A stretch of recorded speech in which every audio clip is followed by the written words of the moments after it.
não tinha uma GPU acelerando, deixar para fazer isso aqui só com a CPU, além de todos os processos do sistema operacional, fica muito lento. Então essa aqui nem é tão pesado. Olha esse outro aqui, para você ter uma ideia. Tá vendo isso aqui, pessoal? Isso aqui é uma coisa que é pesadíssima. Tá vendo? Olha lá, se eu clicar, a mesma coisa, clico no botão direito do mouse, tá vendo? Ele vai mudando as coisas, ó. Tá vendo lá? Entendeu? Bom, tem um outro aqui também que é bem pesado, que chama Anybody.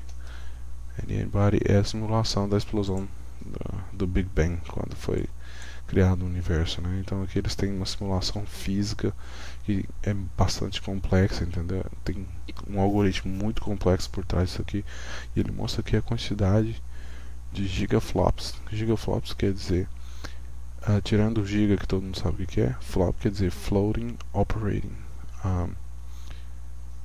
quer dizer floating point operations per second, que é a quantidade de floating point operations per second, que é a quantidade de operações de fonte flutuante por segundo. Esse aqui ele está utilizando um algoritmo que é chamado de single precision, que é complexo, mas não é tão complexo.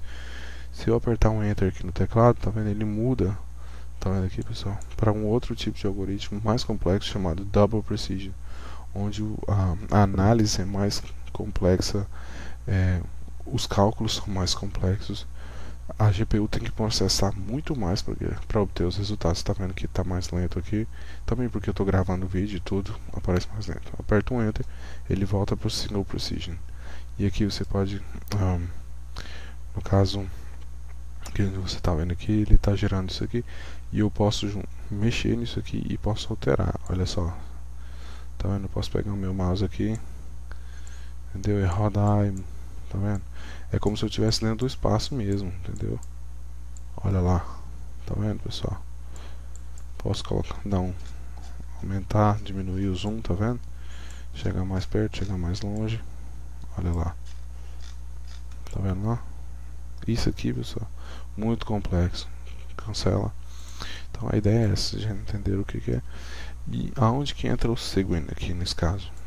Nesse caso, o Cygwin ele vai me ajudar o seguinte: imagina que eu tenho uma situação que eu quero rodar todos esses testes aqui e quero deixar eles rodando a noite inteira, entendeu? Para fazer um teste com a minha máquina. Eu quero testar a estabilidade do meu hardware, a estabilidade do meu software, entendeu? Para ter certeza que nada vai travar, que nada vai dar problema e que eu posso deixar rodando tranquilo.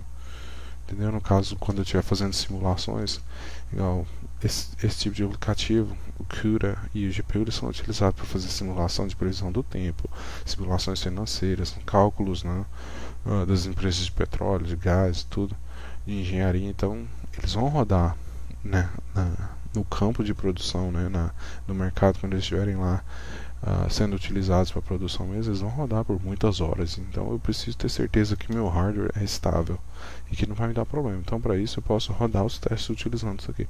E o Cygwin aqui ele vai me ajudar exatamente nessa questão. Se eu clicar aqui, por exemplo, ele vai abrir para mim a localização desses arquivos. Então eu vou vir aqui, clicar no bin 64, eu estou usando 64 bits, release, todos esses arquivos estão aqui dentro. Então eu vou pegar esse caminho e vou colocar aqui. Aqui ele não vai funcionar, mesmo se eu fizer assim. Se eu colar aqui, ele não vai funcionar pela questão das barras, né? Porque o Cygwin utiliza a barra, essa barrinha aqui que a gente chama de forward slash e essa que a gente chama de backslash. O forward slash é utilizado no padrão Unix do Linux, então aqui eu vou ter que utilizar isso. Vou ter que colocar aqui cd root. Aqui dentro eu tenho o Cygwin, né, que eu já tinha falado na outra videoaula. Entro aqui dentro eu tenho C, e aqui eu vou entrar dentro do Program Data, que é aquele caminho que está lá em cima. Vou entrar do NVIDIA. Aqui é o seguinte, pessoal, para quem não sabe, quando tem um espaço, se eu digitar espaço, ele não vai completar o comando, tá vendo? Então o que eu tenho que fazer? Eu tenho que colocar uma barra, uma backslash, e aí colocar a primeira letra do que eu estou procurando. No caso aqui, eu estou procurando isso aqui, Corporation, né? NVIDIA Corporation, barra Corporation. Aqui, ó, Tá vendo aqui? Corporation. Aqui tem NVIDIA de novo. NVIDIA C bin win. Então vou aqui C, né, bin win64 release. Beleza. Deixa eu limpar a tela aqui, Ctrl L. Então tá aqui. Aí aqui, como eu já rodei alguns, ele já gerou alguns arquivos de logs, algumas coisas aqui, porque eu já executei alguns arquivos. Então o que eu vou fazer? Eu vou criar um script, uma linha de comando, né, um for loopzinho rapidinho para rodar só os arquivos executáveis aqui dentro. For e em exe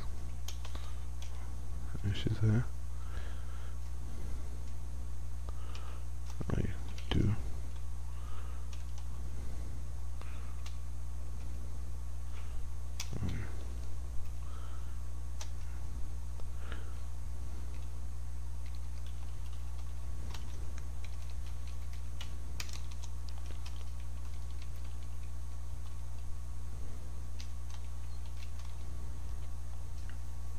que é o seguinte, pessoal, esse comando aqui, o que ele vai fazer é o seguinte: o for, todo mundo sabe, é um for loop, é um loop. Ele vai, dentro dessa variável aqui, ele vai armazenar o resultado disso aqui. Quando eu coloco essa crase aqui, o que o shell faz? O shell, ele renderiza esse comando, ele abre esse comando para mim na memória e salva o resultado dentro da variável. Aí eu vou passar pelo loop um por um. Como ele vai salvar todos, eu vou passar. Cada um é uma instância do loop. Então eu vou rodar o primeiro com essas opções. Depois rodar o segundo com essas opções. Essas duas opções, QA Test e No Prompt, é o seguinte: o QA Test ele não deixa abrir os gráficos, entendeu? Então vai rodar tudo em modo texto. Mesmo se eu não tivesse aberto aqui, se eu tivesse só na linha de comando, ia funcionar. E o No Prompt é para ele não ficar esperando no final. Porque no final ele fica assim: o resultado terminou. Então, aí para pular essa parte, para mim não ficar esperando aqueles 3 segundinhos no final, é para não ter confirmação, para não ter que apertar Enter para passar para o próximo. E aqui terminou. Então é isso aqui. Rodei aqui, aperto o Enter, ele vai começar a executar os aplicativos, tá vendo? O primeiro já foi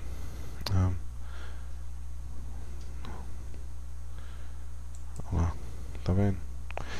Se eu não tivesse o Cygwin nesse caso aqui, o que eu ia ter que fazer? Eu ia ter que rodar um por um aqui, ou então eu ia ter que criar um script utilizando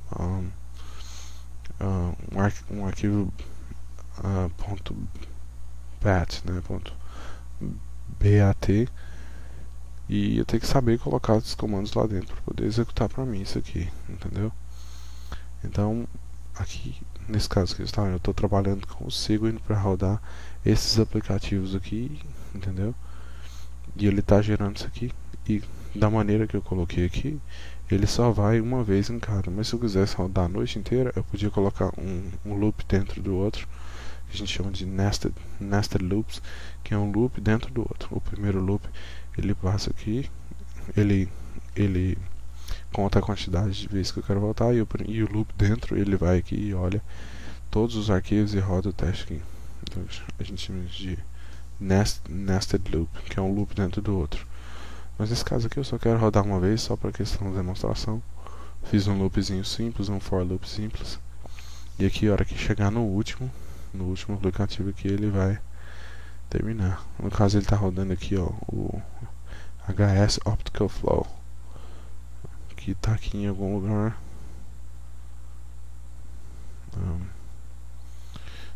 Tem uma variedade aqui muito grande de aplicativos. Aqui deve ter pelo menos uns 100 aplicativos aqui ou mais. Se não me engano são 109.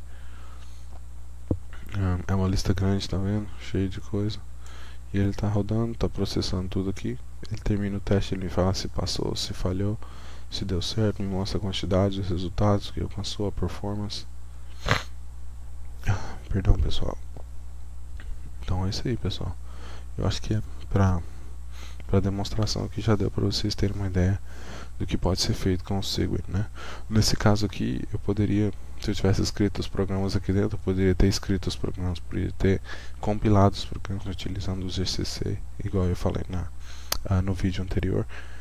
Então muita coisa pode ser feita aqui dentro. Isso aqui é um exemplo. Provavelmente eu vou estar colocando outros exemplos aqui de como a gente pode utilizar o Segwin para rodar outros aplicativos.